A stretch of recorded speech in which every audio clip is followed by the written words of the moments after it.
Eliane, je suis désolé, mais l'entreprise traverse une période difficile. Nous devons réduire les effectifs, et malheureusement, nous ne pouvons plus vous garder. Mais, j'ai tout donné pour cette entreprise. J'ai travaillé dur, je n'ai jamais compté mes heures. Ce n'est pas une question de travail, c'est une question de budget. Vous recevrez votre dernier salaire à la fin du mois. Bonne chance pour la suite. Seigneur, pourquoi moi? J'ai toujours essayé de bien faire. Comment vais-je m'en sortir? Eliane, qu'est-ce que tu fais ici à cette heure? J'ai perdu mon travail. Je n'ai plus rien, Sarah. Je suis désolée, ma sœur, mais tu n'es pas seule. Dieu est avec toi, même dans cette épreuve. Si Dieu est avec moi, pourquoi est-ce que je souffre autant? Dieu ne nous abandonne jamais.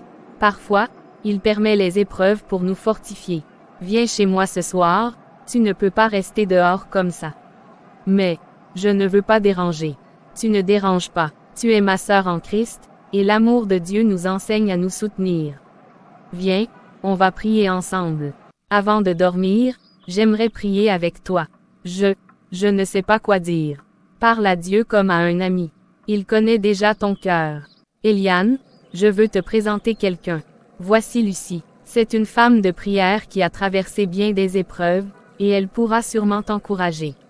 Bonjour, ma fille. Sarah m'a parlé de toi. Viens, assieds-toi à côté de moi. Je ne sais pas quoi faire. J'ai tout perdu. Je comprends ta douleur. Tu sais, j'ai moi aussi connu des jours sombres. J'ai perdu mon mari et mes enfants dans un accident, et je me suis retrouvée seule, sans rien. Comment avez-vous surmonté ça? J'ai crié vers Dieu. J'ai pleuré, j'ai douté, mais il ne m'a jamais abandonnée. À travers la prière et la foi, il m'a relevée. Mais moi, je ne sais pas si j'ai cette foi. La foi, ce n'est pas une question de force, c'est une question de confiance. Même un tout petit grain de foi peut déplacer des montagnes. Regardez les oiseaux du ciel. Ils ne sèment ni ne moissonnent, et pourtant votre Père céleste les nourrit. Ne valez-vous pas bien plus qu'eux? Alors, Dieu pourvoira aussi pour moi. Oui, ma fille, mais il faut que tu lui fasses confiance et que tu marches dans son chemin. Il ouvrira une porte là où il n'y en avait pas. Monsieur Nathan, un de vos employés voudrait vous parler. Ils veulent toujours parler quand ils ont des problèmes, faites-le entrer. Monsieur, excusez-moi, mais certains collègues souffrent vraiment avec la baisse des salaires.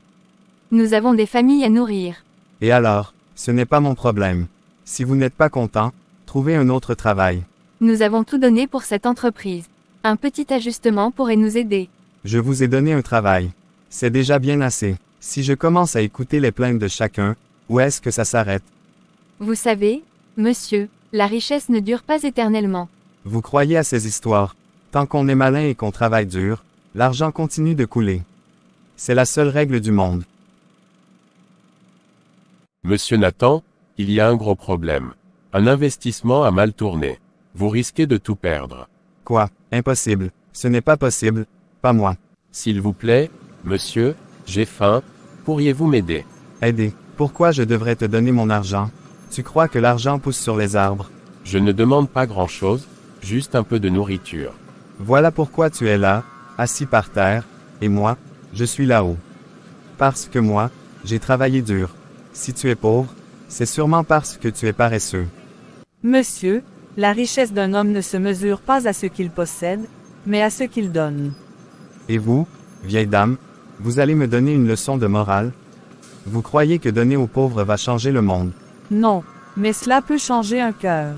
Quelle naïveté! Moi, je préfère garder mon argent pour moi. Faites attention, monsieur. Un homme qui ne partage rien risque un jour de se retrouver sans rien à partager. Cet homme, il croit tout contrôler, mais il ne voit pas qu'il est en train de tout perdre. Parfois, Dieu nous enlève ce que nous avons, pour nous apprendre ce qui compte vraiment. David, tu es revenu. Je ne sais pas pourquoi. Je n'ai pas ma place ici. Tout le monde a sa place dans la maison de Dieu. J'ai fait des choses terribles, pasteur. J'ai volé, menti, j'ai brisé des vies. Comment Dieu pourrait-il me pardonner? As-tu déjà entendu parler de Saul de Tarse? Il persécutait les chrétiens, mais Dieu l'a transformé en Paul, l'un des plus grands apôtres. Il n'y a pas de péché trop grand pour la grâce de Dieu. Mais comment puis-je réparer ce que j'ai fait? En commençant par demander pardon, et en faisant le bien autour de toi. J'ai besoin d'un signe, quelque chose qui me montre que je peux vraiment changer. Alors commence par un acte de foi. Dieu ne te demande pas d'effacer ton passé, mais d'écrire un avenir différent. D'accord, je vais essayer. Ce n'est pas possible. Où est passé l'argent du projet? Mathieu. Mon ami, qu'est-ce qui ne va pas? Paul. Il manque une grosse somme sur le compte. Tu sais quelque chose? Ah, j'allais t'en parler. J'ai investi l'argent ailleurs. Une opportunité en or, tu verras. On va s'enrichir. Investi, mais c'était l'argent de l'entreprise. On avait un contrat, Paul. Il faut savoir prendre des risques dans les affaires, Mathieu. Tu as trahi ma confiance. Je savais que tu réagirais comme ça. Écoute, on va faire simple. J'ai transféré l'entreprise à mon nom. Officiellement, tu n'as plus rien. Non, c'est juste du business, Mathieu. Rien de personnel. Monsieur Mathieu, je suis désolé, mais votre compte est vide. Vous avez également une dette à rembourser. Si vous ne trouvez pas une solution rapidement, vous risquez de perdre votre maison. Tu n'arrives pas à dormir. Non, je repense à tout ce qui s'est passé. J'ai tout perdu, Sarah. Mon travail, ma dignité, je ne sais même pas comment je vais m'en sortir. Parfois, Dieu permet que nous perdions tout, pour que nous apprenions à nous accrocher à lui seul. Mais pourquoi Dieu laisserait-il cela arriver? Peut-être parce qu'il veut que tu le cherches de tout ton cœur. Dans Matthieu 6 verset 33, Jésus dit: Cherchez premièrement le royaume de Dieu et sa justice, et toutes ces choses vous seront données par-dessus. Cherchez Dieu en premier. Seigneur, je suis fatigué, je suis perdu, mais aujourd'hui, je décide de te faire confiance. Je ne veux plus porter ce fardeau seul. Guide-moi, montre-moi le chemin, je crois que tu as un plan pour moi. Amen. Seigneur, je te fais confiance, mais aide-moi à tenir bon. Mon enfant, Dieu met parfois des opportunités sur notre route sans qu'on s'y attende. J'essaie de croire, mais tout semble bloqué. Suis-moi. Tu cherchais un travail. Et si c'était ici que Dieu voulait te bénir? Bonjour. Vous cherchez quelqu'un? Oui, je manque de personnel. Vous avez de l'expérience en vente. J'ai travaillé dans un bureau, mais je suis prête à apprendre. Vous avez un bon regard, et Lucie me parle souvent de vous. Quand pouvez-vous commencer? Vraiment, maintenant, si vous voulez. Je t'avais dit que Dieu agit toujours au bon moment. Merci, Seigneur. Bonjour, Eliane. Comment ça va? Mathieu, ça va mieux? J'ai trouvé ce travail, c'est un vrai miracle. Dieu pourvoit toujours, parfois d'une manière qu'on n'attend pas. Mathieu, ça fait un moment. Oui, disons que j'ai traversé des moments difficiles. C'est pour Eliane. Mathieu, qu'est-ce que c'est?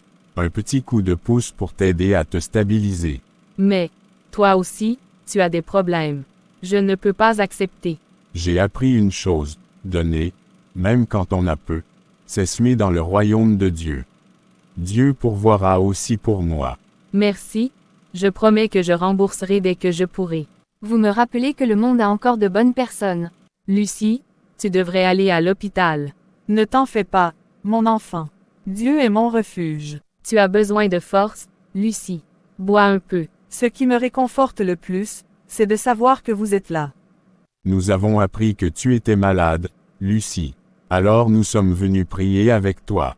La Bible dit dans Jacques 5 verset 14 « Quelqu'un parmi vous est-il malade? Qu'il appelle les anciens de l'Église, et que ceux-ci prient pour lui en loignant d'huile au nom du Seigneur. » Seigneur, nous savons que tu es le Dieu qui guérit. Nous te confions Lucie, notre sœur, qui a été un soutien et une lumière pour tant d'entre nous. Fortifie son corps, Seigneur, et remplis son cœur de paix.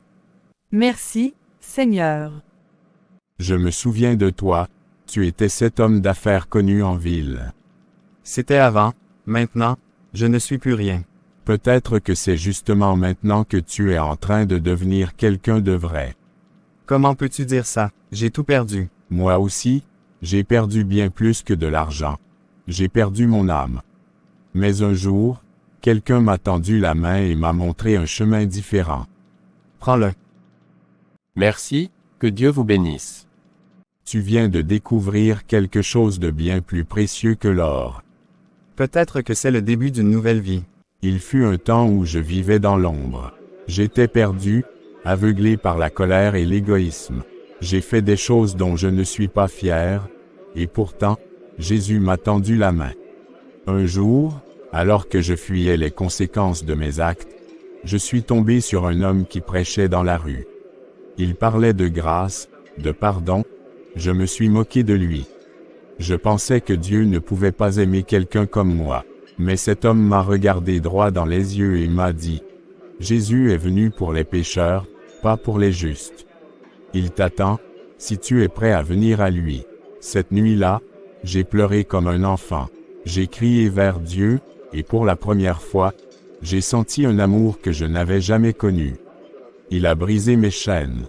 Il m'a donné une nouvelle vie. Aujourd'hui, je suis libre. Non pas parce que j'ai mérité quoi que ce soit, mais parce que Jésus m'a sauvé. Si Dieu a pu changer un homme comme moi, il peut changer n'importe qui. Merci, David. Ton témoignage nous rappelle que personne n'est trop loin pour l'amour de Dieu. Bonjour, monsieur. Puis-je vous aider? Bonjour. Je viens pour l'annonce. Je cherche du travail. Vous avez de l'expérience dans le commerce. J'avais une entreprise autrefois, mais j'ai tout perdu. Parfois, perdre tout nous permet de recommencer sur des bases solides. Je ne peux pas offrir un gros salaire, mais si vous êtes prêt à travailler avec honnêteté et sérieux, je vous donne votre chance. Vous me faites confiance. Dieu nous donne toujours une seconde chance. À nous de la saisir. Merci. Merci beaucoup. Je ne vous décevrai pas. Alors, J'ai un travail, Eliane. Dieu a ouvert une porte. je savais qu'il ne t'abandonnerait pas. Eliane, c'est magnifique. Je n'arrive pas à croire tout ce que Dieu a fait pour toi. Moi non plus, il y a quelques mois, je dormais dehors, sans rien. Aujourd'hui, il m'a donné bien plus que ce que j'espérais. Moi non plus, il y a quelques mois, je dormais dehors, sans rien. Aujourd'hui, il m'a donné bien plus que ce que j'espérais. Et en plus, tu donnes du travail à ceux qui en ont besoin. Moi, par exemple, c'est incroyable. Tu es une preuve vivante que Dieu relève ceux qui lui font confiance. Eliane, je voulais te féliciter. Je n'aurais jamais cru qu'une femme ayant tout perdu puisse un jour réussir ainsi. Ce n'est pas moi, Nathan, c'est Dieu. Quand j'ai décidé de lui faire confiance, il a ouvert des portes que je ne voyais pas. Peut-être que j'ai encore beaucoup à apprendre. Il n'est jamais trop tard pour laisser Dieu changer une vie. Dieu est bon, Eliane. Même dans ma souffrance, il est là. Oui, Lucie, il est toujours là. Tu as cru en lui, et il n'oublie jamais ses enfants. Madame Lucie, j'ai examiné vos résultats de test, et il y a une amélioration surprenante. Je dirais même une guérison. C'est un miracle, docteur. Un miracle de Dieu. Je suis médecin, mais je n'ai jamais vu une telle guérison. Vous aviez des conditions qui ne devraient pas disparaître en quelques jours. Comment cela est-il possible? C'est Dieu, docteur. Il guérit quand il choisit de le faire, même lorsque tout semble perdu. Lucie a prié avec foi et a cru dans la puissance de la guérison divine. Je ne peux pas expliquer cela par la science. Peut-être que j'ai encore beaucoup à apprendre. Dieu n'a pas besoin de l'explication de l'homme, docteur. Il guérit par sa volonté. Ce que tu as vécu est un témoignage vivant, Lucie. Nous verrons des âmes se tourner vers Dieu à cause de ta guérison. Oui, c'est la volonté de Dieu. Que mon rétablissement soit un message d'espoir et de foi pour tous. Nathan, je vois que tu es venu. Dieu te voit aussi, ici, dans cette maison. J'ai beaucoup à regretter. J'ai été égoïste, fier, je méprisais les autres. Je pensais que la richesse me rendait supérieur, mais je vois maintenant que j'étais loin de la vérité. J'ai tout perdu, et je me rends compte que tout ce que j'avais, c'était de l'orgueil. Aujourd'hui, je viens devant Dieu pour lui demander pardon. Dieu accueille toujours les cœurs repentants. Il est fidèle et juste pour pardonner, quel que soit le passé. Si tu viens à lui avec humilité, il guérira ton âme. Seigneur, je t'avoue ma fierté, mon égoïsme. Pardonne-moi pour avoir ignoré ceux qui souffraient. Donne-moi une nouvelle chance de marcher dans ta lumière. Seigneur, nous t'implorons de pardonner à Nathan. Que ton esprit de réconciliation pénètre son cœur et le transforme. Ouvre-lui les yeux pour qu'il voie le monde comme tu le vois. Donne-lui l'humilité pour servir les autres et honorer ta parole. Merci, Seigneur. Merci pour ton pardon. Je veux vivre pour toi maintenant. Tu as fait un grand pas, Nathan. Dieu va utiliser ton témoignage pour toucher d'autres cœurs. C'est le début d'une nouvelle vie, Nathan. Bienvenue dans la famille de Dieu. Bien-aimés, aujourd'hui est un jour spécial. Nous nous réunissons pour rendre gloire à Dieu pour ses bénédictions infinies. Nous témoignons de la transformation qu'il a opérée dans nos vies, et nous célébrons ensemble sa bonté et sa grâce. Ce que je suis aujourd'hui, je le dois à Dieu. Je n'étais qu'un homme brisé, perdu dans mon orgueil, mais Dieu m'a tendu la main. Il m'a donné une nouvelle vie. Je ne serai jamais assez reconnaissant. C'est une joie immense de voir Nathan servir Dieu après tant de temps d'égarement. Il est une preuve vivante que Dieu transforme les vies, peu importe le passé. Dieu m'a guéri. Après tant d'années de souffrance, il a fait un miracle dans ma vie. Merci, Seigneur, pour ton amour et ta fidélité. Je n'aurais jamais cru, moi aussi, que je pourrais avoir une chance de recommencer. Aujourd'hui, je marche dans la lumière de Dieu, un homme transformé. Regardez ce que Dieu a fait. Nous avons ici des témoignages de sa grandeur, de sa miséricorde. La foi de chacun d'entre vous est une lumière qui éclaire notre Église. Continuons à honorer Dieu par nos vies, à le louer avec des cœurs sincères. Gloire à Dieu, qui guérit et qui restaure, qui nous donne une nouvelle vie, pour l'éternité.